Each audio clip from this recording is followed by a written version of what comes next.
마가복음 9장 14절로 29절까지 말씀 함께 읽도록 합니다. 이에 그들이 제자들에게 와서 보니 큰 무리가 그들을 둘러싸고 서기관들이 그들과 더불어 변론하고 있더라. 온 무리가 곧 예수를 보고 매우 놀라며 달려와 문안하거늘 예수께서 물으시되 너희가 무엇을 그들과 변론하느냐?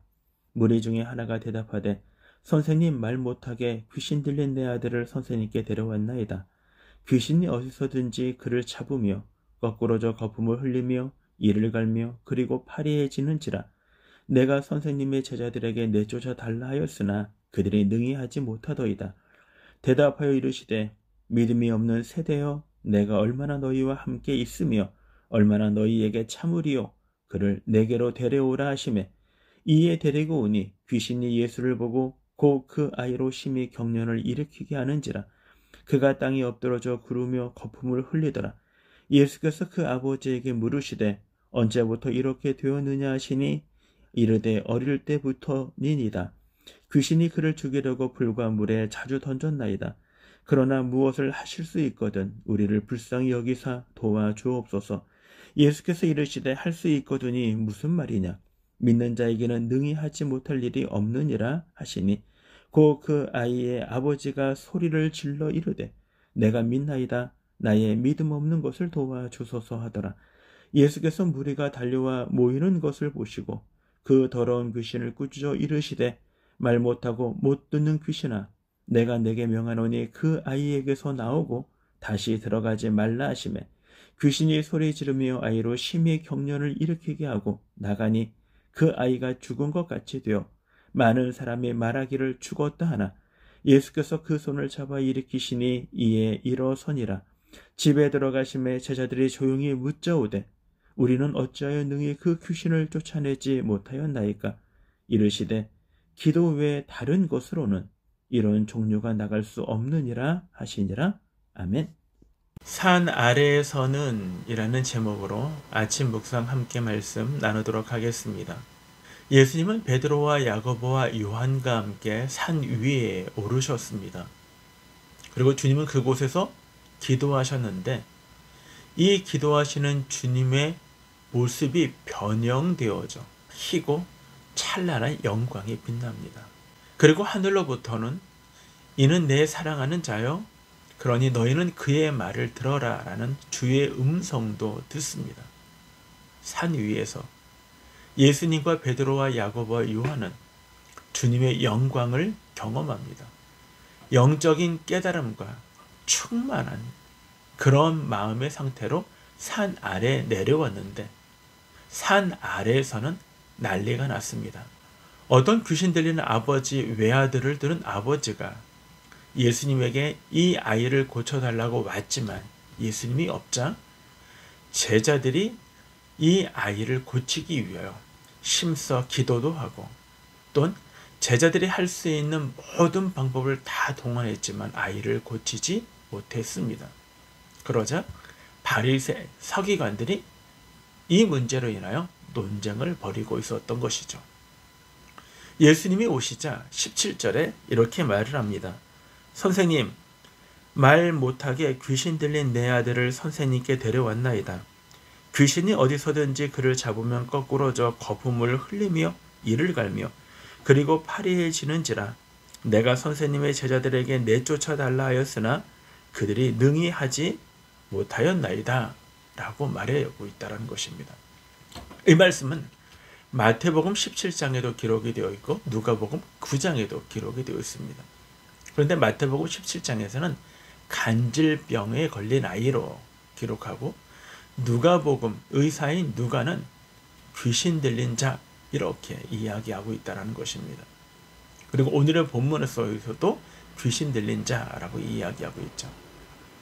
근데 이 헬라어 단어가 이 귀신 들린이라는 것과 간질이라는 단어가 동일한 어원이라는 것입니다. 의사인 누가는 의학적 관점에서 관질이라고 얘기하지 않고 귀신 들린 자라고 단언하여 이야기하고 있는 것으로 보아 아마 귀신 들린 자가 더 가깝지 않을까라는 생각을 갖습니다. 이 문제로 주님 앞에 찾아온 이 사람의 아이를 제자들은 능히 고치지 못하고 있었다라는 것입니다. 주님은 말씀하십니다. 주님은 믿음이 없는 세대여 라고 말씀하고 있는 것이죠. 오늘 말씀 19절에 보면 믿음이 없는 세대여 내가 얼마나 너희와 함께 있으며 얼마나 너희에게 참으리요. 주님은 이 이야기를 듣자 바로 하셨던 말씀이 믿음이 없는 세대다라고 얘기합니다. 그런데요, 제자들은 마가복음 6장에서 주님이 제자들을 파송하시면서 그들에게 귀신을 내어 쫓는 능력도 하나님이 함께 해주셨다는 것입니다. 그런데 그들이 이 일들을 경험하고 마가복음 8장으로 돌아오면 그들이 가이사라 빌립보에서 사람들에게 복음을 전하였을 때 사람들이 나를 누구라 하느냐? 라는 질문과 너희는 나를 누구라 하느냐? 라는 질문 속에서 제자들은 마태복음이나 누가복음과 연관시켜 생각해보면 그들은 귀신을 쫓아내는 놀라운 능력을 발휘하였음을 우리들에게 이야기해주고 있는 것입니다. 이들이 그때는 귀신을 쫓았는데 지금은 귀신을 쫓아내지 못하고 있다는 것입니다. 그래서 제자들 중에서 이렇게 질문을 28절에 하고 있습니다. 왜 우리는 이런 일을 할 수 없습니까? 라는 질문을 예수님께 하자 예수님이 이렇게 대답을 하십니다. 기도 외에 다른 곳으로는 이런 종류가 나갈 수 없느니라 라는 것입니다. 왜 제자들은 그때는 됐는데 왜 지금은 하지 못합니까? 라고 얘기할 때 주님은 이렇게 말씀하십니다. 기도 외에는 이런 놀라운 능력이 일어날 수 없다라는 것입니다. 왜 우리가 기도해야 합니까? 왜 우리가 어제의 그 기쁨을 갖고 오늘을 삶을 살아가면 안 되는 것일까? 우리가 과거에 예전에 주님의 놀라운 능력을 받았고 또는 경험했고 체험했다 할지라도 오늘 내가 기도하고 있지 않다면 우리는 이런 놀라운 능력을 행할 수 우리에게 없다라는 것입니다. 믿음이란 내 능력이 무엇인가 라는 것이 어떤 것이든 포기하고 하나님을 바라보는 것, 그분을 신뢰하는 것이 믿음입니다. 기도는 무엇입니까? 나는 할 수 없습니다. 주님이 해주시기 바랍니다. 주님을 의지합니다. 라는 것이 기도입니다. 결국 믿음이라는 건 나를 포기하는 것이요. 기도라는 것은 내가 할 수 없으니 하나님이 해주세요. 라는 것. 결국은 믿음이라는 것은 내가 기도의 생활 속에서 내가 주님을 신뢰하는 것, 그것이 바로 온전한 신앙생활의 모습임을 우리들에게 이야기해주고 있는 것입니다. 자, 두 번째로 제자들이 실패한 것이 무엇인가라는 것입니다. 여기에 신앙생활에 문제가 있는 것입니다. 내 능력과 그리고 내가 주님을 의지하는 것의 차이는요, 다른 것이 아니라 결의 차이입니다. 그러니까 전혀 다른 차이라는 것이죠. 내가 힘을 할 수 있는 것, 그걸 의지한다라는 것과 내가 주님을 의지하고 주님을 바라본다라는 것은요, 전혀 같은 선상에 있는 것이 아니라는 것입니다. 오늘은 내가 내 자신을 의지하고 은근슬쩍 주님을 의지하는 것, 그것이 같은 결이 아니라는 것입니다. 내가 나를 의지한다라는 것은요, 하나님을 의지할 수 없는 것입니다. 하나님을 의지한다라고 얘기하면 나도 나도 믿어, 내 자신을 믿어 라는 것도 올바른 것이 아니라는 것입니다. 결국은 믿음이라는 것은 내 자신을 포기하는 것이요, 내 자신의 생각을 포기하는 것이요, 내 자신의 경험을 내려놓는 것입니다. 그것이 바로 믿음이라는 것입니다. 제자들은 놀라운 능력을 갖고 있었지만 그 능력이 지금도 유효하지는 않다라는 것입니다. 왜요? 기도하지 않았기 때문입니다. 결국은 오늘은 우리가 이 코로나 시대에 살고 있는 우리에게 닥쳐진 많은 문제 속에서 내가 주님을 신뢰하지 못하고 주님을 바라보지 못하는 것은 내가 기도하고 있는 것이 아니기 때문인 것입니다. 내가 기도하고 있다면 나는 어떤 환경 속에서 인간의 방법이나 나의 노력이나 나의 의지, 나의 경험으로 일들을 진행해 나가지 않고 전적으로 주님을 신뢰하는 것이죠.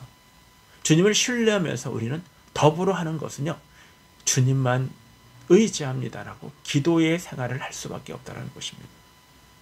결국 기도의 생활에 우리의 믿음을 온전하게 하는 것입니다.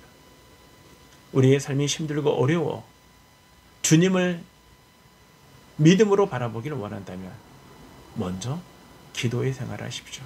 기도하십시오. 주님과 함께 걸어가십시오. 주님을 의지하십시오.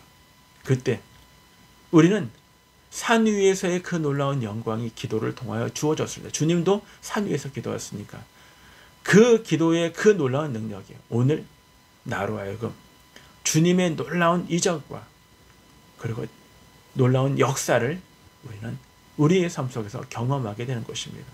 이 놀라운 경험이 저와 여러분 우리의 삶 가운데 오늘 하루 가운데 있기를 주님의 이름으로 축원합니다.